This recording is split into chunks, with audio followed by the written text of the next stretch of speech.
अस्सलाम वालेकुम, मैं हूं शाहजेब खानजादा।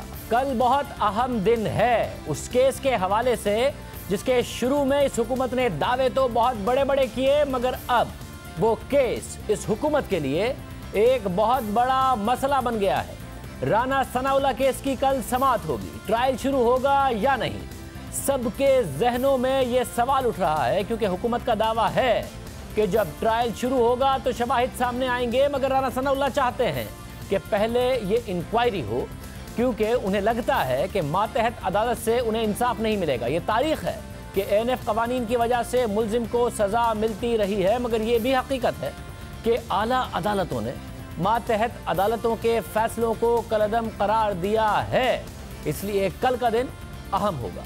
टॉक शोज में इस केस पर बात हुई, ये मामला असेंबली तक पहुंचा, प्रेस कॉन्फ्रेंसेज हुई, इल्जामात लगे, जवाबी इल्जामात लगे, और फिर गुज़िश्ता दिनों राना सनाउल्लाह और शहरियार आफरीदी असेंबली में आमने सामने आए, मगर अब ट्रायल होना है। इस समाअत के हवाले से वफाकी वजीर मुमलिकत शहरियार आफरीदी ने राना सनाउल्लाह को चैलेंज किया हुआ है, कल की तारीख देकर चैलेंज किया हुआ है कि राना सनाउल्लाह ट्रायल शुरू होने दें। हुकूमत ये चाहती है कि ट्रायल शुरू हो, क्योंकि इंसदाद मंशियात के कवानीन राना सनाउल्लाह पर भी बड़ी जिम्मेदारी डालते हैं कि वो ये साबित करें कि बरामद की गई मंशियात से उनका कोई ताल्लुक नहीं, मगर आला अदालतों के मातहत अदालतों पर फैसले, ये जो जिम्मेदारी है इस पर सवाल उठाते हैं और कलअदम भी करार दिए गए हैं, जो हम आपके सामने रखेंगे।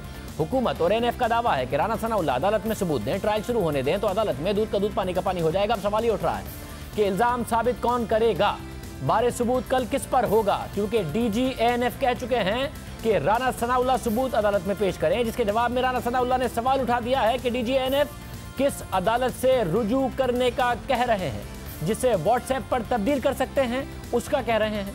राना सनाउल्लाह का कहना था कि इस केस में हुकूमत और ANF के खिलाफ मुद्दई है, इसलिए उन्होंने गैर जानिबदार तहकीकात के लिए जुडिशल कमीशन या पार्लिमानी कमेटी बनाने की तजवीज़ दी है, क्योंकि हुकूमत और ANF दोनों ही उनके खिलाफ मुद्दई हैं। DG ANF साहब फरमा रहे हैं कि जी आप अदालत से रजू करें, तो किस अदालत से रजू करें जिसे आप व्हाट्सएप के ऊपर चेंज कर सकते हैं। ये केस जो है ये case of no evidence, no inquiry, no investigation. इस केस में कोई इंडिपेंडेंट विटनेस नहीं है, कोई इंडिपेंडेंट एविडेंस नहीं है, कोई साइंटिफिक एविडेंस जिस तरह से वीडियो है वो नहीं है। उसके बाद इस केस में कोई इंक्वायरी नहीं हुई, इस केस में कोई इन्वेस्टिगेशन नहीं हुई। ये बात राना सनाउल्लाह ने DG ANF की उस गुफ्तगू के जवाब में कही जो उन्होंने नुमाइंदा जियो न्यूज़ एजाज सैयद से की थी। आज तो किसी बंदे ने ये कहा है कि अदालत में यह बाहर निकल के सरेआम कत्ल करके पकड़े जाने वाले आदमी ने कभी ये कहा है कि मैं मुजरिम। लेकिन सर उसकी फुटेज आप लोगों ने कहा था कि देंगे, वो फुटेज नहीं निकली। जो बात कर रहे हैं उसका जवाब सुनने चले। आज तक वो बंदा जो पकड़ा गया उसने ये कभी कहा है कि मैं मुजरिम। और फिर एंटी नारकोटिक्स फोर्स ने लाहौर हाई कोर्ट की जानिब से राना सनाउल्लाह की जमानत के फैसले के खिलाफ सुप्रीम कोर्ट से भी रुजू कर लिया। ANF की दरख्वास्त में मौक़िफ़ इख्तियार किया गया है कि लाहौर हाई कोर्ट ने राना सनाउल्लाह को जमानत देने के फैसले में हक़ाइक़ का दुरुस्त जायजा नहीं लिया, इसलिए उनकी जमानत का फैसला कलअदम करार दिया जाए। कानून के तकाजे पूरे करने के लिए राना सनाउल्लाह की गिरफ्तारी दरकार है, इसलिए राना सनाउल्लाह को वापस ANF के हवाले किया जाए। अब अहम बात यह है कि लाहौर हाई कोर्ट ने 23 दिसंबर को राना सनाउल्लाह को जमानत पर रिहा करने का हुक्म दिया था, और अपने तफसीली फैसले में ANF की जानिब से मंशियात नेटवर्क का पता चलाने के लिए मुल्जिम का जिस्मानी रिमांड ना लेने, मौके पर रिकवरी मेमो ना बनाने समेत दीगर अहम कानूनी नकात उठाए थे, और जमानत के फैसले में सियासी इंतकाम की भी बात की थी। इस फैसले के खिलाफ ANF ने सुप्रीम कोर्ट से रुजू कर लिया है, और ANF चाहती है कि राना सनाउल्लाह को दोबारा गिरफ्तार किया जाए, हालांकि जब गिरफ्तार हुए तो रिमांड नहीं लिया था। अब एक तरफ DG ANF राना सनाउल्लाह को अपनी बेगुनाही के सबूत देने का, अदालत में देने का कह रहे हैं, फुटेज का वो जवाब नहीं दे रहे हैं, जबकि राना सनाउल्लाह का कहना है कि मंशियात बरामदगी की कोई फुटेज नहीं है, उनके खिलाफ जो सबूत मौजूद हैं वो ANF के अपने गवाह हैं, उनकी अपनी डाली गई हेरोइन है, उनसे मौके पर कुछ बरामद नहीं किया गया। जनाब स्पीकर, चलान तो पेश हो चुका है, उसमें अब 15 किलो हीरोइन जो है वो इन्होंने अपने गोदाम से डाली है। वो बिल्कुल, मैं भी मानता हूं कि वो बिल्कुल खालिस होगी, उसकी केमिकल रिपोर्ट जो है वो बिल्कुल ठीक आएगी।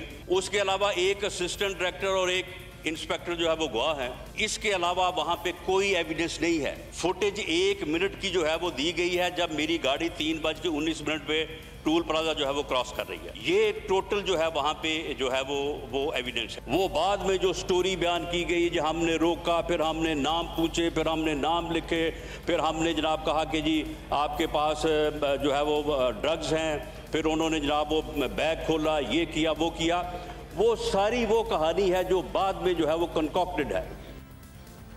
अब दिलचस्प बात यह है कि शहरियार आफरीदी, जिन्होंने खुद सबसे पहले राना सनाउल्लाह के खिलाफ फुटेज होने की बात की थी, मगर वो खुद अब इस मामले में दिफाई पोजीशन ले रहे हैं। 3 दिन पहले उन्होंने कौमी असेंबली में खिताब करते हुए कहा था कि फुटेज तो अयान अली और राना मशहूद की भी थी, लेकिन कुछ साबित नहीं हुआ। और ये बात उन्होंने राना सनाउल्लाह के जवाब में कही कि जिस फुटेज की आप जिक्र करते थे वो फुटेज कहाँ है, तो बजाय इसकी कि फुटेज देते, उन्होंने क्या कहा जरा देखिए। वीडियो की बात की गई तो अयान अली के केस में भी वीडियो थी, राना मशरूद के केस में भी वीडियो थी, मॉडल टाउन के निहत्ते लोगों को जब मारा गया तो वीडियो थी।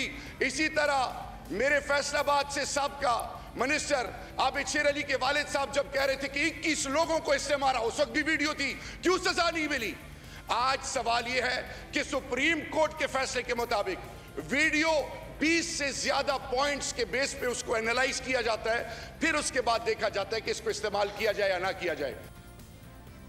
माजी में शहरियार आफरीदी बार बार फुटेज होने का दावा करते रहे। अब राना सनाउल्लाह फुटेज मांग रहे हैं तो शहरियार आफरीदी कह रहे हैं कि माजी के केसेस में फुटेज होने के बावजूद क्या हुआ। शहरियार आफरीदी फुटेज से मुतालिक क्या कहते रहे, ये बता सकते। 3 हफ्ते राना सनाउल्लाह साहब की गाड़ी को, राना सनाउल्लाह साहब की मूवमेंट्स को हर लेवल पर ऑब्जर्व किया गया, गेज किया, उसकी फुटेजेस, तमाम तर चीजें हमारे पास मौजूद है। जब 3 हफ्ते तक उनको बाकायदा फॉलो किया गया, फुटेजेस हमारे पास सब कुछ अवेलेबल है। 3 हफ्ते तक कमोबेश राना सनाउल्लाह साहब की गाड़ी को हर शहर में फॉलो किया गया, उनकी फुटेजेस हैं, ये कैमरा फुटेजेस हैं। शहरियार अफरीदी के पास जो फुटेजेस, तमाम चीज़ें जो मुझे DGANF ने दिखाई, जो आके प्राइम मिनिस्टर को दिखाई, हम और फिर तमाम लेवल पर मैं एक बात कर रहा हूं कि मैंने जान अल्लाह को देनी है, इसमें कोई पर्सनल वेंडेटा नहीं है। फुटेज शहरियार आफरीदी ने देख ली, वजीर आजम को ले जाके दिखा दी, राना सनाउल्लाह असेंबली के फ्लोर पर कह रहे हैं, तो दूसरे केसेस का हवाला दे रहे हैं कि उनमें फुटेज का क्या फायदा हुआ। अहम बात यह है कि लाहौर हाई कोर्ट ने तफसीली फैसले में राना सनाउल्लाह के खिलाफ मौके पर की गई कार्रवाई और मौके पर ही रिकवरी मेमो ना बनाने पर भी सवाल उठाए थे। इस हवाले से फैसले में कहा गया है कि FIR और रिकॉर्ड पर मौजूद दस्तयाब मवाद के मुताबिक राना सनाउल्लाह की पेशगी आमद की इतला पर डिप्टी डायरेक्टर ANF अजीजुल्लाह की सरबराही में 21 रुकनी टीम तश्कील दी गई, जिन्होंने रावी टोल प्लाजा पर राना सनाउल्लाह और उनके गार्ड्स को रोककर उन्हें गैर मुसल्लह कर दिया। FIR के मुताबिक गाड़ी में एक सूटकेस बरामद हुआ जिसका वजन 21 किलोग्राम था, मगर उस सूटकेस को राना सनाउल्लाह, उनके गार्ड्स और गाड़ियों के हमरा लाहौर में ANF के रीजनल डायरेक्टरेट के पुलिस स्टेशन पहुंचा दिया गया और वहां पर इस हवाले से प्रोसीडिंग्स की गई, जिसमें रिकवरी मेमो की तैयारी, पार्सल्स को सील करने का अमल शामिल है। 15 किलो हेरोइन में से सिर्फ 20 ग्राम हेरोइन केमिकल तज्जिए के लिए भिजवाई गई।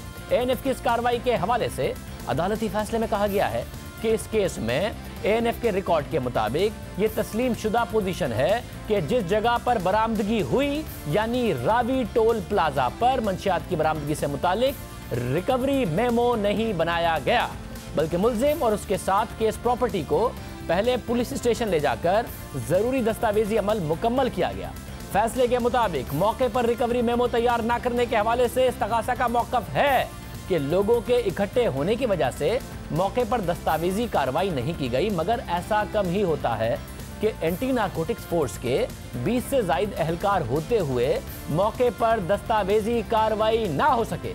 अमूमन मंशियात के केसेस में शफाफियत के लिए जाए वाक़या पर ही तमाम दस्तावेजी अमल किया जाता है, ताकि तहकीकाती एजेंसी की कार्रवाई से मुताल्लिक अवाम में शुबहात पैदा ना हो। ये लाहौर हाई कोर्ट ने लिखा। लाहौर हाई कोर्ट ने FIR का हवाला देते हुए राना सनाउल्लाह के खिलाफ मौके पर ही रिकवरी मेमो ना बनाने पर सवालात उठाए, जिससे शुबहात ने जन्म लिया। और अहम बात यह है कि राना सनाउल्लाह के खिलाफ खुद ANF की FIR और चलान के मुताबिक भी कार्रवाई पुलिस स्टेशन पहुंच के की गई, ना कि उस जगह पर की गई जहां पर राना सनाउल्लाह को हिरासत में लिया गया।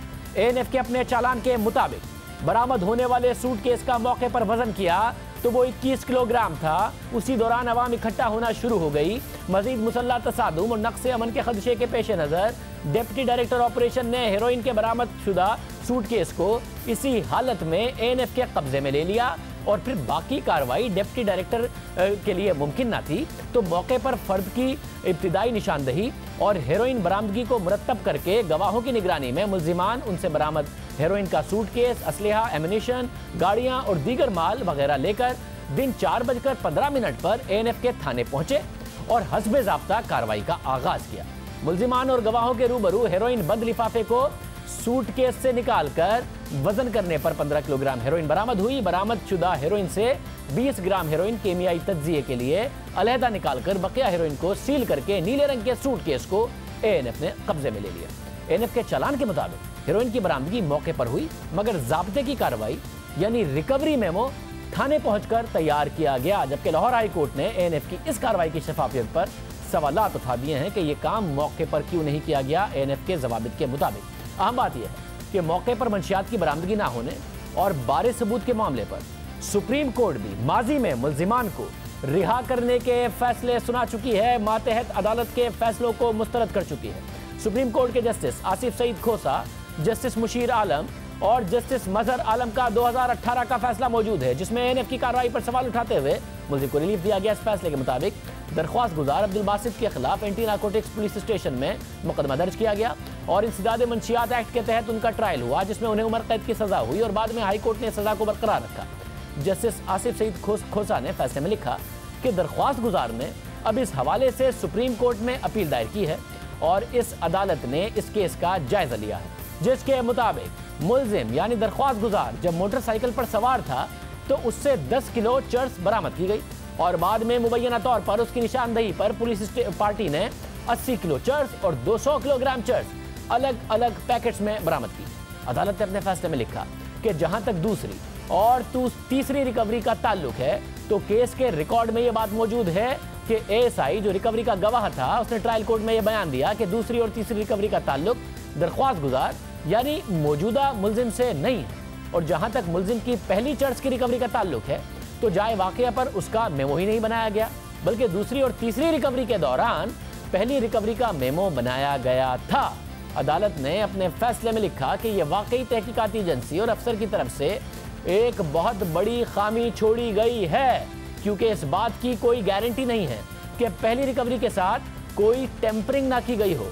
दरख्वास्त गुजार के खिलाफ प्रोसिक्यूशन के केस में जो कमजोरियां हैं उसके शक का फायदा मुल्जिम को ही जाना चाहिए, इसलिए मुल्जिम की दरख्वास्त को कबूल करके अदालत ट्रायल कोर्ट के फैसले को मुस्तरद करती है और मुल्जिम का शक का फायदा देकर उन्हें रिहा करने का हुक्म देती है। 2018 का फैसला है और उसमें मुल्जिम को बरी करने का फैसला दिया गया, क्योंकि मौके पर रिकवरी मेमो नहीं बनाया गया था, जो कि राना सनाउल्लाह के केस में नहीं बनाया गया, जिस पर लाहौर हाई कोर्ट ने जमानत के फैसले में सवाल भी उठा दिया है। और अहम बात यह है कि इस केस में मुल्जिम के खिलाफ 2007 में मुकदमा दर्ज किया गया, फिर ट्रायल कोर्ट ने उम्र कैद की सजा सुनाई, जिसे हाई कोर्ट ने भी बरकरार रखा और फिर 2018 में जाकर उसे सुप्रीम कोर्ट से रिलीफ मिला, यानी मुल्जिम को तकरीबन 10 साल अपनी बेगुनाही साबित करने में लग गए। अहम बात यह भी है कि राना सनाउल्लाह अपने खिलाफ ट्रायल से पहले कमीशन के जरिए तहकीकात का मुतालबा भी इसी बुनियाद पर कर रहे हैं। मैं इस हाउस के मोअज़्ज़ज़ मेंबरान से ये कह रहा हूं कि इस केस में कोई तफ्तीश नहीं हुई, इसमें कोई इंक्वायरी नहीं हुई। मेरे साथ तफ्तीशी अफीसर की बात करते कि फुटेज दिखाने चले, ठीक है जी, मैं फिर ट्रायल फेस कर लेता हूं। अगर इस मामले में कोई इंक्वायरी नहीं हुई, कोई तफ्तीश नहीं हुई और सिर्फ गोदाम से निकाल के 15 किलो हीरो के साथ मुझे अदालत में पेश कर दिया गया है, तो मैं फिर ट्रायल जो है वो साल, 2 साल, 3 साल मैं क्यों फेस करूं? मैं इस स्टेज के ऊपर इंसाफ का तकाजा क्यों ना करूं? और मुझे ये मुअज़्ज़ज़ ईवान इस स्टेज के ऊपर इंसाफ क्यों ना लेके दे? मेरा हुकूमत से ये मुतालबा है, अगर किसी को शक है, judicial commission for fact finding जो है वो इस मामले के ऊपर बनाया जाए। आप कस्टोडियन ऑफ द हाउस हैं, आप इस मामले का नोटिस लें, इसको आप रेफर करें स्टैंडिंग कमेटी को, उनसे कहें कि वो इसके ऊपर फैक्ट फाइंडिंग करें और फैक्ट फाइंडिंग जो है इस मुअज़्ज़ज़ ईवान के सामने रखी जाए। उसके बाद फिर जो फैसला होगा मुझे जो है वो कबूल होगा। ये बात राना सना कर रहे हैं कि मैं क्यों सालों तक ट्रायल कोर्ट में अपनी बेगुनाही साबित करता रहूं, पहले इस बात पर कमीशन बनाया जाए। और ये एक ही केस नहीं है जिसकी हमने आपको मिसाल दी, इसी तरह सुप्रीम कोर्ट का 2011 का फैसला भी इस हवाले से बहुत अहम है, जिसमें उस वक्त के chief justice Iftikhar Mohammad Chaudhry, justice Sameer Hani Muslim और जस्टिस गुलाम रब्बानी पर मुश्तमिल 3 रुकनी बेंच ने एंटी नारकोटिक्स से मुतालिक दरख्वास्त गुजार मोहम्मद इमरान के केस में बारे सबूत से मुतालिक फैसला दिया था, जिसमें कहा गया था कि ये बात काबिल जिक्र है कि एंटी नारकोटिक्स एक्ट का सेक्शन 29 अदालत पर यह जिम्मेदारी आयद करता है कि वो ये फर्ज करे कि इस एक्ट के तहत जो ट्रायल हो रहा है उसमें मुल्जिम ने जुर्म सरजद किया है, जब तक इसके बरक्स कोई बात साबित नहीं की जाती। मगर अदालत ने अपने फैसले में लिखा कि पहले प्रोसिक्यूशन यानी एएनएफ को यह बात साबित करनी होती है कि जो मंशियात हासिल की गई है वो मुल्जिम से ही बरामद की गई है। अदालत ने अपने फैसले में लिखा कि अगर प्रोसिक्यूशन ये साबित करती है कि मंशियात मुल्जिम के पास मौजूद थी और उसी से ही बरामद की गई है, तब जाकर मुल्जिम पर बारे सबूत मुंतकिल होता है कि वो साबित करे कि उसे मंशियात का इल्म ही नहीं था। इस केस में अदालत ने अपने फैसले में मजीद लिखा कि मौजूदा केस में बुनियादी तौर पर बारे सबूत प्रोसिक्यूशन पर था कि वो साबित करता कि जो कुछ तहवील में उनकी तरफ से लिया गया वो मंशियात ही थी और वो दरख्वास्त गुजार से ही बरामद की गई थी। रिकॉर्ड से पता चलता है कि प्रोसिक्यूशन अपना इब्तिदाई बारे सबूत साबित करने में नाकाम हुई है कि मंशियात दरख्वास्त गुजार से ही बरामद की गई थी, जबकि दरख्वास्त गुजार ने गवाह पेश करके ये साबित किया कि उन्हें उनकी रिहाइश गाह से गिरफ्तार किया गया था और मंशियात उनसे बरामद नहीं की गई थी। इन दोनों फैसलों में मौके पर रिकवरी मेमो तैयार न करने के हवाले से एतराज़ात उठाए गए। इसी बुनियाद पर मुल्जिम को रिलीफ दिया गया और अब एएनएफ ने सुप्रीम कोर्ट में लाहौर हाई कोर्ट का फैसला चैलेंज तो कर दिया है। लाहौर हाई कोर्ट ने भी रिकवरी मेमो पर मौके पर ना बनाने पर एतराज़ उठाया है। एक सवाल जिस्मानी रिमांड ना लेने और मंशियात स्मगलिंग के नेटवर्क से मुतालिक भी था। इस हवाले से लाहौर हाई कोर्ट ने अपने फैसले में कहा था कि एफआईआर के मुताबिक राना सनाउल्लाह फैसलाबाद और लाहौर में मंशियात का नेटवर्क चला रहे थे, मगर गिरफ्तारी के अगले दिन राना सनाउल्लाह को अदालत में पेश किया गया तो तफ्तीशी अफसर ने उस नेटवर्क की तफ्तीश के लिए राना सनाउल्लाह के जिस्मानी रिमांड की दरख्वास्त नहीं की, जो उस जानिब इशारा है कि तहकीकाती एजेंसी को राना सनाउल्लाह के मंशियात स्मगलिंग का नेटवर्क सामने लाने में दिलचस्पी ही नहीं थी। तफ्तीशी अफसर ने इस केस में मुल्जिम का जुडिशल रिमांड देने की दरख्वास्त कर दी। हालांकि ऐसे केसेस में आमतौर पर जिस्मानी रिमांड मांगा जाता है ताकि मुल्जिम की ऐसी सरगर्मियों को सामने लाया जा सके। फैसले के मुताबिक इस केस में एएनएफ के जिस्मानी रिमांड ना मांगने की वो वजह खुद ही बेहतर जानते होंगे। लाहौर हाई कोर्ट ने फैसले में राना सनाउल्लाह के जिस्मानी रिमांड ना मांगने पर सवाल उठाए और यही सवाल राना सनाउल्लाह भी उठा रहे हैं। उनका कहना है कि अगर उनका मंशियात का नेटवर्क था तो उनके लिए और उसके लिए उनसे तफ्तीश क्यों नहीं की गई, इस नेटवर्क में मुलव्विस लोगों को गिरफ्तार क्यों नहीं किया गया। इल्जाम मेरे ऊपर यह है कि एक ऐसा ग्रोह जो अफगानिस्तान से हीरोइन पहुंचाता है फैसलाबाद से फिर वो हीरोइन पहुंचाता हूं मैं लाहौर, और लाहौर से वो ग्रोह फिर हीरोइन पहुंचाता है पूरी दुनिया में, और ये काम वो ग्रोह जो है वो साल हर साल से कर रहा है। मेरे भाई शहरयार अफरीदी साहब ये बताएं कि मैं 6 माह जेल में रहा हूं, क्या उनमें से कोई 2, 4, 10, 20 आदमी पकड़े नहीं जाने चाहिए थे? ये इतना बड़ा आपका अदारा है, इतने उसके सोर्सेज हैं, तो उनको पकड़ के उनका मेरे साथ तल्लुक साबित करते। शहरयार अफरीदी ने जो जवाब दिया राना सनाउल्लाह की तकरीर का, उसमें इस बात का भी जवाब नहीं दिया जिस तरह फुटेज के हवाले से वो मुतमईन नहीं कर पाया। राना सनाउल्लाह के जिस्मानी रिमांड ना लेने पर शुरू दिन से सवाल उठ रहे हैं, क्योंकि राना सनाउल्लाह पर लाहौर और फैसलाबाद में मंशियात स्मगलिंग का नेटवर्क चलाने का इल्जाम लगाया गया है, जिसका मतलब यह है कि राना सनाउल्लाह तनहा नहीं बल्कि पूरे नेटवर्क के साथ मंशियात फरोशी में मुलव्विस है। मगर इतने संगीन इल्जाम के बावजूद जिसकी सजा मौत है, उनसे इस नेटवर्क से मुतालिक मजीद तफ्तीश के लिए जिस्मानी रिमांड क्यों नहीं लिया गया? जिस्मानी रिमांड लेकर उनसे सवाल क्यों नहीं किया गया कि वो हीरोइन कहाँ से लाते थे, कहाँ लेकर जाते थे, कहाँ बेचते थे, उनके नेटवर्क में और कौन कौन लोग शामिल हैं, वो कहाँ से ऑपरेट होता है, और फिर इस तफ्तीश की रोशनी में मजीद गिरफ्तारियाँ की जाती हैं। मगर इस केस में राना सनाउल्लाह के अलावा कौन सी गिरफ्तारी हुई? इस हवाले से वज़ीर मुमलिकत बराए नारकोटिक्स कंट्रोल शहरयार अफरीदी का मौक़िफ़ रहा है कि पहला मुल्जिम उन्होंने फैसलाबाद से पकड़ा और फिर हमें लोग मिलते गए जो हम राना सनाउल्लाह तक पहुंचे। राना सनाउल्लाह के हवाले से फैसलाबाद में एक शख्स को पकड़ा गया। मैं बारहा कह चुका हूं, उन्होंने आगे लीड्स दी कि फलाना फलाना, उनको पकड़ते गए। मैंने बार बार कहा कि पहले बंदा जो हमने पकड़ा फैसलाबाद में पकड़ा, उससे आगे हमें लोग मिलते गए। वो सारा नेटवर्क कहाँ है राना सनाउल्लाह की गिरफ्तारी से पहले और राना सनाउल्लाह की गिरफ्तारी के बाद? अगर कोई नेटवर्क पकड़ा गया तो वो कहाँ है? हमने जब एएनएफ से मजीद गिरफ्तारियों के हवाले से पूछा था तो उन्होंने मजीद गिरफ्तारियों की तस्दीक नहीं की थी। अब पार्लियामेंट में राना सनाउल्लाह पूछ रहे हैं तो शहरियार अफरीदी उन्हें जवाब नहीं दे रहे हैं। साथ ही अदालती कार्रवाई में राना सनाउल्लाह से मुंसलिक किसी और गिरफ्तारी को जाहिर नहीं किया गया, मगर शहरियार अफरीदी का दावा रहा है कि राना सनाउल्लाह के साथ उनके साथी भी हैं।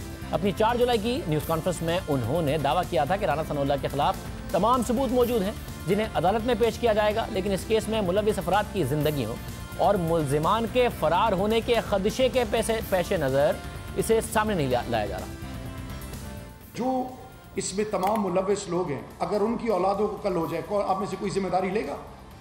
खुदा के लिए प्लीज, ये किसी की जिंदगी का सवाल है, एक का नहीं, इनसे बहुत सारे और इनसे जुड़े हुए जो नाम है, आज हम आपको सारी डिटेल दे दें तो वो तो कल को पता चले सारे बाहर जाने चले जाएं।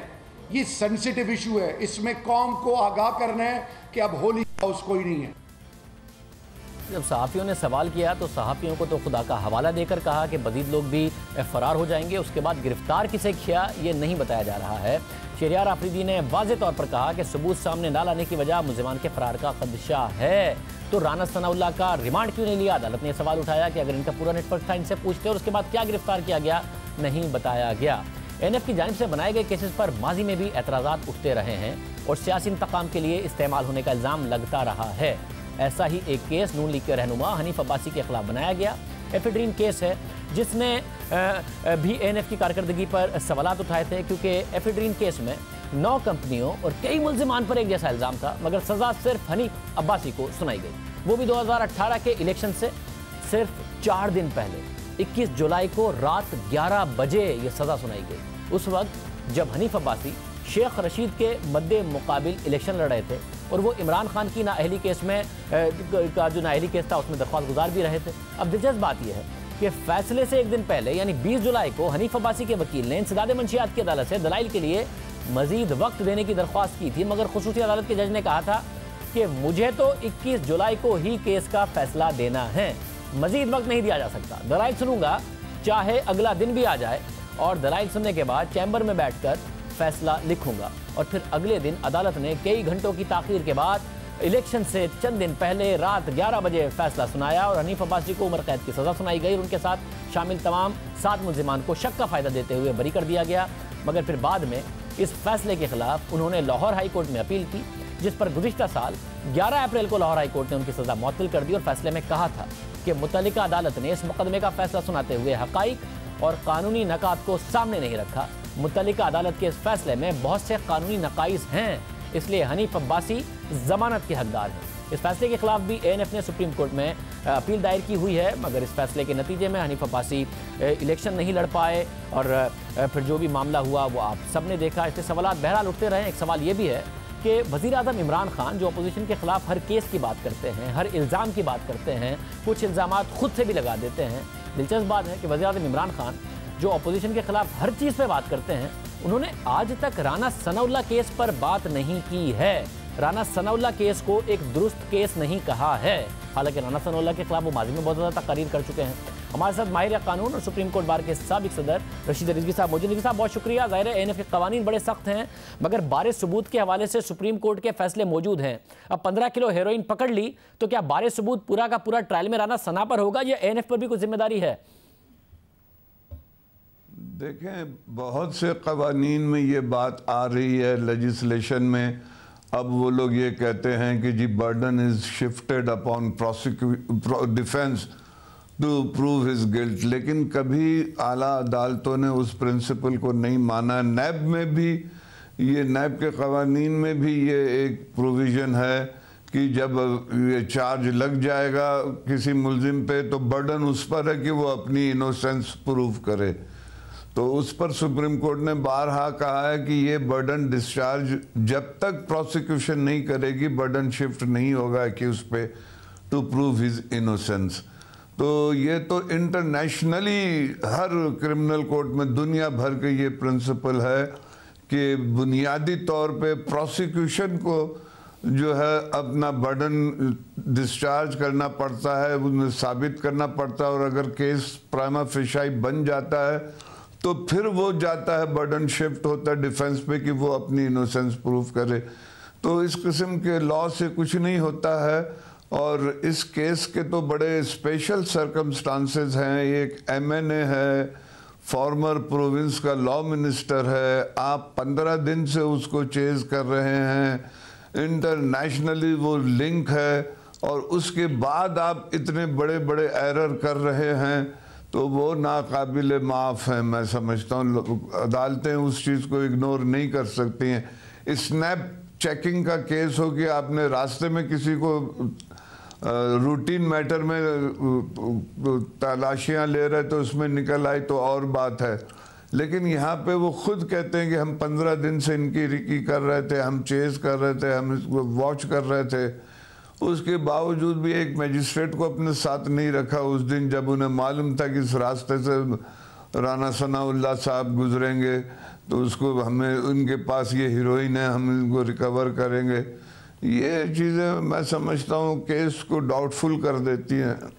मतलब ये आप ये कह रहे हैं कि जिस तरीके से आमतौर पर एएनएफ कार्रवाई करे या कोई दूसरा इदारा एयरपोर्ट पर कोई स्मगलिंग करते हुए उससे मंशियात पकड़ी जाए, या फिर नाका लगा हुआ था वहाँ से कोई गाड़ी गुजर रही थी उसमें मंशियात पकड़ी जाए, तो उससे ज़्यादा इस वक्त इस केस में बारे सबूत का मामला ज़्यादा है इस वक्त एएनएफ पर भी, क्योंकि ये ऐसा नहीं है कि अचानक एएनएफ ने पकड़ लिया। बाकायदा तौर पर शेरा राफजी साहब बता चुके हैं, हमारे पास फुटेज भी है जो दे नहीं रहे अब राना सनाउल्लाह के मांगने के बावजूद, कि उनको फॉलो किया गया, उन्हें पता था, बाकायदा तौर पर उनके खिलाफ कार्रवाई की गई। तो उस वक्त मेमो क्यों नहीं बनाया, सबूत तमाम चीज़ें क्यों नहीं ड्यू प्रोसेस के तहत की? जिम्मेदारी ज़्यादा है एएनएफ पर आम केसेस के मुकाबले में इस केस में, आप ये कह रहे हैं? बिल्कुल मैं समझता हूँ, इसीलिए मैंने इब्तिदा में कहा ये स्पेशल सर्कमस्टांसेस का केस है कि एक आप एमएनए को अवामी नुमाइंदे पे हाथ डाल रहे हैं, एक साबिक लॉ मिनिस्टर पे हाथ डाल रहे हैं, तो आपको सारी तैयारियां से और सारी कोशिश करनी चाहिए थी एएनएफ को कि जितनी भी इरेगुलरिटीज़ है उसको अवॉइड करें। लेकिन इसको तो जितना केयरलेसली इसकी इन्वेस्टिगेशन हुई है, समझ में नहीं आता क्या वजह है। अच्छा, मगर डीजी एएनएफ तो कह रहे हैं कि राना सनाउल्लाह अब साबित करें अदालत में, तो क्या राना सनाउल्लाह की जिम्मेदारी है वो अदालत में अपने आप को मासूम साबित करें? नहीं, बिल्कुल नहीं, बिल्कुल नहीं। सुप्रीम कोर्ट के फैसले कहते हैं कि जब तक प्रोसिक्यूशन अपना इनिशियल बर्डन डिस्चार्ज नहीं करेगी उस वक्त तक बर्डन शिफ्ट नहीं होगा डिफेंस पर। इस पे बड़ी नज़ीर है सुप्रीम कोर्ट की। जस्टिस जावेद इकबाल साहब का डिसीजन है 2004 सुप्रीम कोर्ट का, उस पीर मजहर साहब के केस में उन्होंने कहा है कि नहीं, बर्डन हमेशा प्रोसिक्यूशन पे रहेगा। हालांकि नैब में भी ये कानून है, प्रोविज़न है कि जहां केस बन जाता है बर्डन शिफ्ट हो जाएगा डिफेंस पे। उन्होंने कहा नहीं, ये रहेगा उस वक्त तक जब तक इनिशियल बर्डन डिस्चार्ज नहीं करते। तो मैं समझता हूँ कि डीजे साहब ने ये फैसले जो है पढ़े नहीं हैं, देखे नहीं हैं। अरशद साहब, ये बताइएगा कि अब ज़ाहिर बार बार शेरा राफजी साहब बताते हैं कि जो एएनएफ है उनके जो अदालतों में कन्विक्शन रेट है वो कितना ज़्यादा है, ये नहीं बताते कि उनमें से कितने केसेस ऊपर की अदालतों में नहीं ठहर पाते और कलअदम करार दे दिए जाते हैं। इस केस में जो मामला हैं, आपको लगता है ये जो जब सुपीरियर कोर्ट में मामला जाएगा तभी राना सना को इंसाफ मिल सकता है? ये लूप होल्स ऐसे हैं जो ट्रायल कोर्ट की हद तक भी आपको नजर आ रहे हैं? बेसिकली तो बेशतर केसेस में शाज़ेब लूप होल्स होते हैं, लेकिन अब हम देखते हैं नैब कोर्ट्स में, एएनएफ कोर्ट्स में, एंटी टेररिस्ट कोर्ट में अब वो एज ए पॉलिसी मैटर लोगों को कन्विक्ट करते हैं। और यही वजह है कि हाई कोर्ट और सुप्रीम कोर्ट में एक्विटल का रेट ज़्यादा है कि जब वो जाते हैं तो वो देखते हैं कि सेटल प्रिंसिपल ऑफ लॉ पर भी उनको अप्रिशिएट नहीं किया गया और मुलजिम को सज़ा दी गई है। आप देखें सुप्रीम कोर्ट और हाई कोर्ट के जो एक्विटल रेट्स हैं वो ज़्यादा हैं, इसी वजह से कि हमारी इस वक्त ट्रायल कोर्ट जो एज ए पॉलिसी मैटर सज़ाएँ दे रही हैं। बहुत शुक्रिया रशीद अजीज़ साहब हमारे साथ मौजूद थे। प्रोग्राम में एक ब्रेक शामिल करते हैं। अब पंजाब हुकूमत को खतरा इत्तेहादियों से नहीं है, तहरीक इंसाफ के अपने अंदर से आवाज़ें उठ रही हैं। मुश्किल वक्त है तहरीक इंसाफ के लिए, बात करेंगे एक ब्रेक के बाद।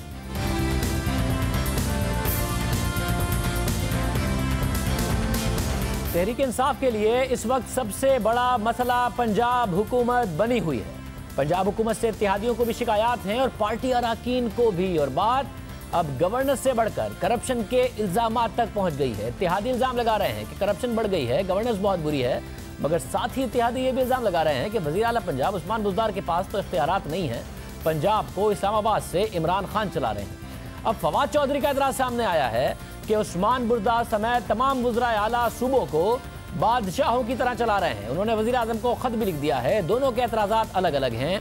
फवाद चौधरी का बैड गवर्नेंस का इल्ज़ाम पंजाब गवर्नमेंट पर ज़रूर है, मगर वो उस्मान बुज़दार पर है। इत्तेहादी कह रहे हैं कि उस्मान बुज़दार नहीं, वज़ीर आज़म खुद जिम्मेदार हैं क्योंकि वो इस्लामाबाद से चला रहे हैं। वफाकी वज़ीर फवाद चौधरी हमारे साथ मौजूद हैं। फवाद साहब बहुत शुक्रिया।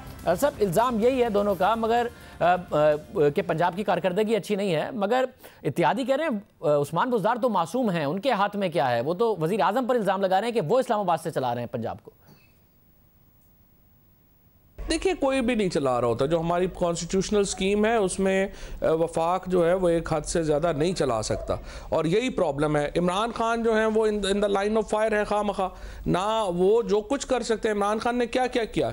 3 महीने आके इमरान खान ने कहा कि आप लोकल गवर्नमेंट सेटअप बनाए। कुछ 40 मीटिंग्स जो हैं वो प्राइम मिनिस्टर ने इस बात के ऊपर ली हैं कि लोकल गवर्नमेंट होना चाहिए, लोकल गवर्नमेंट सिस्टम्स बना के उसको इन्फोर्स करें।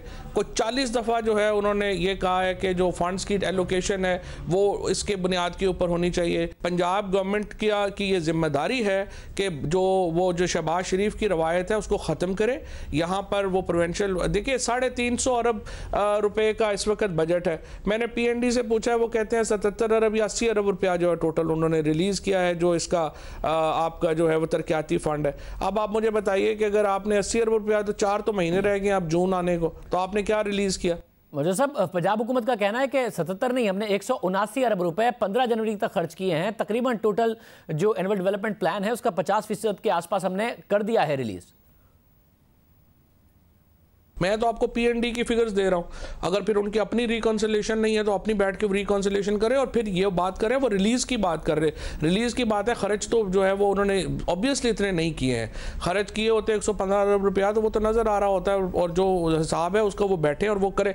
इन्होंने मसलन कल मेरी इनसे फाइनेंस मिनिस्टर साहब से बात हुई, उन्होंने कहा हमने 27 अरब रुपया लोकल गवर्नमेंट के सारे रिलीज़ कर दिए हैं। मैंने डिप्टी कमिश्नर अपने से पूछा कि जी वो तो कह रहे हैं हमने रिलीज़ कर दिया। उन्होंने कहा जी हमें तो अभी तक जो है वो पैसे नहीं मिले। फिर मैंने सेक्रेटरी लोकल गवर्नमेंट से पूछा कि भाई वो तो कह रहे हैं रिलीज कर दिए आपने। उन्होंने कहा जी वो असल में वहां पे हिच है, 2 हफ्ते और लगेंगे, उसमें निकल जाएगा। सो मेरा ख्याल है कि इनकी अपनी ब्यूरोक्रेटिक इश्यूज हैं, ज़्यादा ब्यूरोक्रेसी भी कोई इतना ज़्यादा यहाँ पे कॉम्पिटेंट नहीं है या वो तवज्जो देने को तैयार नहीं है। सो लेकिन एक बात तय है, अगर सूबे परफॉर्म नहीं करेंगे गवर्नेंस नहीं हो सकती है, और अगर आपको गवर्नेंस चाहिए तो आपको सूबों को परफॉर्म कराना पड़ेगा।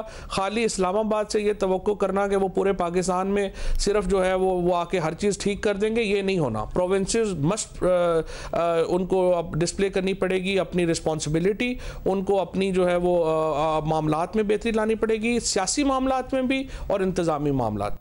अच्छा साहब, ये जो बात आपने की कि रिलीज हुए हैं, खर्च नहीं हो रहे इनसे, ये और ज़्यादा खतरनाक है कि पंजाब हुकूमत में क्या बिल्कुल ही सलाहियत नहीं है? एक होता है कि पैसे ही ना हो, मगर पैसे हैं, रिलीज हो गए हैं, खर्च ना हो। तो ब्यूरोक्रेसी तो पहले भी यही होती थी। आप खुद इलेक्शन लड़ते हैं, पंजाब को ग्रास रूट लेवल तक जानते हैं।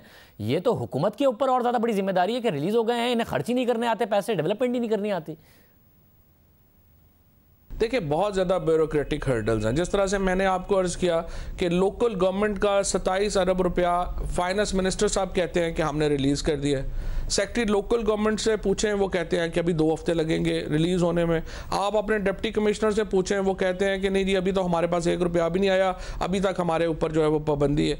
सो बेसिकली बहुत गैप है इस वक्त आपकी एग्जीक्यूशन में और आपके पॉलिसी मेकिंग में, और प्लानिंग एंड डेवलपमेंट का जो महकमे हैं वो फंक्शनल नहीं है।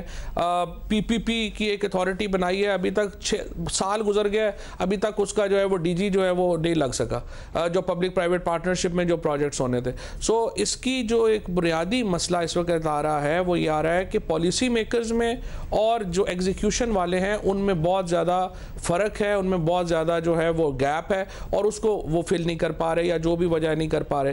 तो साहब अगर सारी जिम्मेदारी उस्मान बुज़दार की है और वो बहुत ताकतवर अगर वज़ीर आला हैं, तब भी जिम्मेदारी इमरान खान साहब पर ही आती है, क्योंकि उन्होंने ही इन्हें लगाया है, वही इन्हें सपोर्ट करते हैं, वही इन्हें वसीम अकरम प्लस कहते हैं, और वो ये भी कहते हैं कि उनकी कारकर्दगी बेहतरीन है, बस उन्हें मार्केटिंग नहीं करते उस्मान बुज़दार साहब। तो फवाद चौधरी साहब, अगर आपको भी मार्केटिंग के जरिए और टीवी पे इश्तिहार देख के उस्मान बुज़दार की जो परफॉर्मेंस है वो नजर आएगी, तो फिर लीडरशिप की जिम्मेदारी है। देखिए, स्ट्रक्चरल फ्लॉज हैं यहाँ पे। इशू ये इंडिविजुअल्स का नहीं है। उस्मान बुज़दार साहब बहुत अच्छे आदमी होंगे, आई एम श्योर वो बड़े अच्छे आदमी हैं, लेकिन और उनका जो है वो नीयत भी अच्छी होगी, लेकिन जब तक वो स्ट्रक्चर्स नहीं बनाते, जब तक डिलीवरी के उनका जो मैकेनिज़म्स हैं वो क्रिएट नहीं करते हैं, वो कामयाब नहीं हो सकते हैं। और जिस तरह से मैंने अर्ज़ किया कि सबसे इम्पॉर्टेंट जो डिलीवरी का मैकेनिज़्म है वो ये है कि आपके, पहली बात तो ये है कि जो आपके डेवलपमेंट की जो भी फंड्स हैं वो डिस्ट्रिक्ट्स में इक्विटेबल तकसीम होने चाहिए, अपना फार्मूले के मुताबिक, उनकी इलाके के मुताबिक, गुर्बत के मुताबिक, उनके मुताबिक जो है वो तकसीम होने चाहिए। और सेकेंडली जो आप फैसले करें उनकी पॉलिटिकल ओनरशिप होनी चाहिए। ये जब तक नहीं होगा उस वक्त तक जो है वो जितनी मर्जी हम तारीफ़ कर लें, लेकिन डिलीवरी जो है वो नहीं हो सकेगी। और डिलीवरी अगर सूबे नहीं कर पाएंगे तो फिर इस्लामाबाद को आप ब्लेम देते रहें, इस्लामाबाद कर नहीं सकते। साहब, आपने जो कहा कि बहुत अच्छे आदमी होंगे उस्मान बुज़दार साहब, यही जवाब तहरीक इंसाफ की तरफ से आता है। खान साहब भी कहते हैं बड़े अच्छे हैं, बड़े सादा हैं, इनकी नीयत बहुत अच्छी है, ये ईमानदार भी बहुत हैं। सब बहुत अच्छे होंगे, नीयत अच्छी होगी, बहुत ईमानदार होंगे, पैसे भी रिलीज़ हो गए, पैसे उनसे खर्च नहीं हो रहे, कॉम्पिटेंट नहीं है, तो पंजाब के लोग क्या करें उनकी ईमानदारी का और उनके बहुत अच्छे होने का? आप तो करप्शन के इल्ज़ामात भी इत्यादि लगा रहे हैं। देखिए, कॉम्पिटेंस और डिलीवरी से ही ज़ाहिर होती है, और डिलीवरी के ऊपर सवालात हैं, और इसलिए जो उनको 12 चीफ मिनिस्टर साहब जो हैं उनको देखना पड़ेगा कि कहाँ पर मामलात जो हैं वो ख़राब हैं, उनको देखना पड़ेगा कि कहाँ पर उनसे जो है वो कोताहियाँ सरजद हुई हैं, कहाँ पर वो डिलीवर नहीं कर पाए। क्योंकि प्राइम मिनिस्टर का विजन तो हमें पता है, प्राइम मिनिस्टर से तो देखिए हमारे उनसे जो एहतराम का ताल्लुक है, जितना करीबी ताल्लुक है प्राइम मिनिस्टर साहब से, उनका तो हमें एग्जैक्टली पता है उनका विजन क्या है। वो लोकल एम्पावरमेंट चाहते हैं, वो लोकल चाहते हैं कि डिस्ट्रीब्यूशन हो, हमें पता है कि वो किस किस्म की सर्विसेज चाहते हैं, वो दलेराना फैसले चाहते हैं, दलेर आदमी है। चीफ मिनिस्टर ये कर रहे हैं, वहाँ पे नज़र नहीं आ रहा। नज़र यही आ रहा है कि चीफ मिनिस्टर साहब का जो इस वक्त डिलीवरी में और थिंकिंग में लूप होल्स हैं, वहाँ पे फ़र्क है, वहाँ पे एक फ़ासला है, उसको दूर करने की ज़रूरत है। चीफ मिनिस्टर साहब को चाहिए कि वो बैठें और देखें कि ये मैकेनिज़्म कहाँ पर प्रॉब्लम है, क्यों हल नहीं हो रहा। And I am sure he is a good man and he will be able to do it. बहुत शुक्रिया। फवाद चौधरी साहब हमारे साथ मौजूद थे। सारी जिम्मेदारी उस्मान बुज़दार गवर्नमेंट पर डाल रहे हैं, इत्तेहादी इमरान खान पर डाल रहे हैं, मगर इस बात पर सबका इत्तफाक है कि पंजाब में डिलीवरी नहीं हो रही है। प्रोग्राम में आगे बढ़ते हैं। कुछ दिन पहले तक मुफाहमत और डील की बातें हो रही थी, ऐसा लग रहा था कि अपोजिशन की मुश्किलात कम हो जाएंगी और हुकूमत भी गवर्नेंस पर तवज्जो देगी, मगर कुछ ही दिनों में सूरत हाल बदल गई है। अपोजिशन फिर से मुश्किल में आती दिखाई दे रही है। हुकूमत और वुज़रा अपनी कारकर्दगी की बजाय अब अपोजिशन के खिलाफ नए केसेस और बड़े सबूतों के दावे कर रहे हैं। गुज़िश्ता रोज़ नैब ने जाली अकाउंट्स केस में साबिक़ वज़ीर आज़म नवाज शरीफ, यूसुफ रज़ा गिलानी और साबिक़ सदर आसिफ अली ज़रदारी के खिलाफ रेफरेंस की मंजूरी दी, और अब हुकूमत का दावा है कि शहबाज शरीफ के खिलाफ नए सबूत सामने आए हैं, नए केसेस बनेंगे और हुकूमत के पास चौधरी शुगर मिल्स केस में साबिक़ वज़ीर आज़म नवाज शरीफ के खिलाफ अहम शवाहिद मिल गए हैं और जल्द ही हुकूमत ये शवाहिद सामने लाएगी। चौधरी शुगर मिल्स केस में नैब नवाज शरीफ को पहले गिरफ्तार कर चुकी है, मगर लाहौर हाई कोर्ट ने उन्हें तिब्बी बुनियादों पर जमानत पर रिहा किया था। साथ ही नवाज शरीफ की जमानत में तौसी का फैसला पंजाब हुकूमत ने करना है, और पंजाब हुकूमत को उनकी मेडिकल रिपोर्ट मिल गई है, मगर पंजाब हुकूमत की तरफ से अभी तक इशारे यही दिए गए हैं कि जो उनकी रिपोर्ट है, उनकी मेडिकल रिपोर्ट है, उस हवाले से उनके तहफ़्फ़ुज़ात हैं। तो अचानक से ही अपोजिशन का एक मुश्किल टाइम एक दफ़ा फिर नज़र आ रहा है। एक और बहुत अहम खबर पर बात करेंगे एक ब्रेक के बाद। अमेरिका ने तस्लीम कर लिया है कि इराक में उसके बेसिस पर ईरानी मिसाइल हमलों से 11 अमरीकी फौजी जख्मी हुए थे। इससे पहले अमेरिका ऐसे किसी भी नुकसान की तरदीद करता रहा, लेकिन कल अमरीकी फौज ने यह तस्लीम कर लिया और आज ईरान के सुप्रीम लीडर आयतुल्लाह खामनाई की तरफ से एक बार फिर अमेरिका के खिलाफ सख्त बयान सामने आया है। उन्होंने ईरानी फौज के मोरल को बुलंद करने की कोशिश भी की, और आज जुम्मे के खुतबे के दौरान आयतुल्लाह खामनाई ने कहा कि हमने अमरीकी बेसिस पर हमला करके अमरीका के मुंह पर थप्पड़ मारा है। साथ ही उन्होंने ईरानी मुजाहिरीन पर अमरीकी हिमायत का इल्ज़ाम भी लगाया, यानी खुद ईरानी शहरियों पर जो हुकूमत के खिलाफ एहतजाज कर रहे हैं उन पर अमरीका की सपोर्ट का इल्ज़ाम लगा दिया।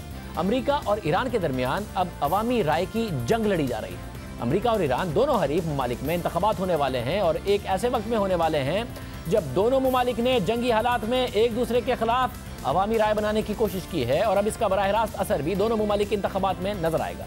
अमेरिका में 2020 का साल इंतखाबात का साल है। इसमें फैसला होगा कि नया अमेरिकी सदर कौन होगा। अमेरिका में इस वक्त इंतखाबी मुहिम जोरों से जारी है और इस इंतखाबी मुहिम में ईरान का सबसे ज्यादा चर्चा देखने में आ रहा है। खुद सदर ट्रंप अहम जलसों में ईरान के साथ कशीदगी को अपनी कामयाब पॉलिसी करार दे रहे हैं, लेकिन मामला सिर्फ अमेरिका तक महदूद नहीं है। ईरान में भी अगले महीने पार्लिमानी इंतखाबात होने वाले हैं और एक ऐसे मौके पर होने वाले हैं जहां ईरानी अवाम ईरान की क़यादत के खिलाफ एहतजाज कर रही है और इसी दौरान यानी ईरान के पार्लिमानी इंतखाबात से पहले ही हुकूमत और ताकतवर मजहबी रहनुमाओं के दरमियान भी इख्तलाफात की खबरें सामने आई हैं। ईरानी सदर हसन रूहानी और ईरान की ताकतवर गार्डियन काउंसिल आमने सामने आ गए हैं। ये वाज़ेह रहे कि ईरान की गार्डियन काउंसिल 12 अरकान पर मुश्तमिल है और अहम कानून साजी के जायजे के साथ साथ ये गार्डियन काउंसिल ईरान के इंतखाबात को कंट्रोल भी कर सकती है, उसका जायजा भी लेती है और इसके 6 अरकान को खुद ईरान के सुप्रीम लीडर आयतुल्लाह खामनाई मुंतखब करते हैं।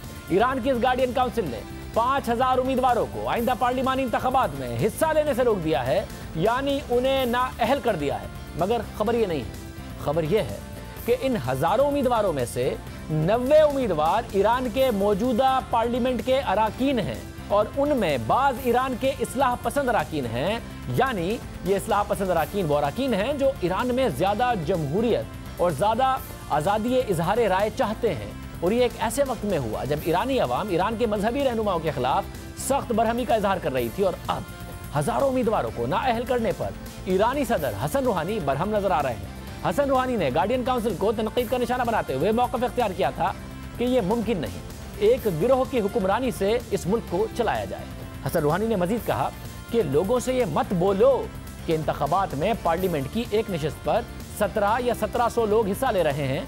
ये बताया जाए कि 1700 उम्मीदवारों का ताल्लुक कितने ग्रुप से है, 17 उम्मीदवारों का ताल्लुक कितनी जमातों से है, क्या एक ही जमात से है? ये इलेक्शन नहीं है, ये तो ऐसा लगता है कि एक स्टोर में आपने हजारों एक जैसी चीज़ें रख दी हैं और सारिफ को आप ये कह रहे हैं कि इंतखाबात के लिए इंतखाब के लिए हमारे पास कितनी अलग अलग चीज़ें मौजूद हैं। हसन रूहानी के इस बयान ने एक नए तनाज़े को जन्म दिया और इस पर ईरान की गार्डियन काउंसिल का रद्दअमल सामने आया। गार्डियन काउंसिल के तर्जुमान ने मौक़िफ़ इख्तियार किया कि सदर हसन रूहानी के एंटी नेशनल प्रोजेक्ट का आगाज़ अफसोसनाक है। मुझे ये नहीं पता था कि रिश्तेदारों की नाअहली दूसरे धड़ों को इलेक्शन में हिस्सा ना लेने देने के मुतरादिफ है। यह नहीं पता कि ईरान की गार्डियन काउंसिल का इशारा किन रिश्तेदारों की तरफ था, मगर खबरें ये आ रही थी कि मुबैना तौर पर हसन रूहानी के दामाद भी इन इंतखाबात में हिस्सा ले रहे थे। मगर अब ये बात सिर्फ ईरान तक महदूद नहीं है, बल्कि अमेरिका भी उस पर रद्दअमल दे रहा है। इस वक्त अमेरिका में इंतखाबी मुहिम जोरों से जारी है, लेकिन इस इंतखाबी मुहिम में सबसे ज़्यादा चर्चा ईरान का हो रहा है। सदर ट्रंप ने अपनी इंतखाबी मुहिम में कासिम सुलेमानी की हलाकत को एक बड़ी कामयाबी के तौर पर पेश किया। दूसरी तरफ डेमोक्रेट्स उम्मीदवार भी ईरान के साथ कशीदगी और इस हवाले से सदर ट्रंप की पॉलिसीज़ को तनकीद का निशाना बनाकर अपनी मुहिम को आगे बढ़ा रहे हैं। दूसरी तरफ ईरान में इस वक्त सूरत हाल कशीदा है, मईशत की हालत बुरी है, महंगाई की शरह 40% तक जा पहुंची है, 4 में से 1 नौजवान बेरोजगार है, सनतें कर्जों में डूबी हुई हैं और इस वक्त ईरान का फोकस आलमी सतह से हटकर मुल्क के अंदर होने वाले तनाज़ात की तरफ है। और वाज़ेह तौर पर लग रहा है कि ईरान के पार्लियामानी इंतखाबात में भी अमेरिका के साथ होने वाली कशीदगी एक अहम किरदार अदा करेगी। इजाज़त दीजिए, अल्लाह हाफ़िज़।